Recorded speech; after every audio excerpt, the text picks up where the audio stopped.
Hello everyone, আসসালামু আলাইকুম। আশা করি সবাই অনেক ভালো আছেন। অনেক দিন থেকেই আমার চিকেন ফ্রাই খেতে খুবই ইচ্ছে করছিল, এজন্য আজকে বাসায় চিকেন ফ্রাই বানানোর জন্য প্রস্তুতি নিলাম। ফ্রিজ থেকে মুরগির মাংসের টুকরাগুলো বের করে ঠান্ডা ছেড়ে দেওয়ার জন্য রেখে দিয়েছিলাম এবং এখন প্রয়োজন অনুযায়ী সকল ধরনের মশলা আমি এখানে ব্যবহার করেছি এবং মাংসের টুকরাগুলো ভালোভাবে মেরিনেট করে নিয়েছি।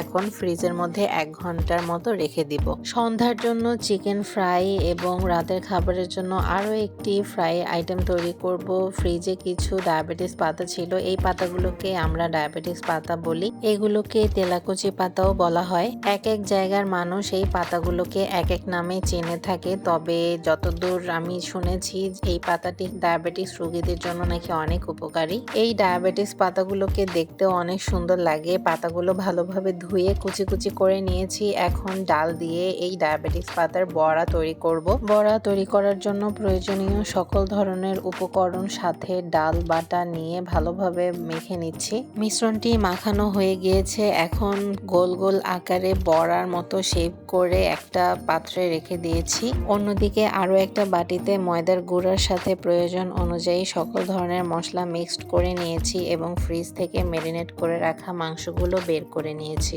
এরপর মুরগির মাংসের টুকরোগুলোকে কয়েক ধাপে ময়দার ভিতরে মাখিয়ে নিচ্ছি যেন মাংসের উপরে একটা মোটা লেয়ার তৈরি হয়ে যায়। এরপর একে একে সবগুলো মাংসের মধ্যে ময়দার মিশ্রণ মাখিয়ে নিয়েছি।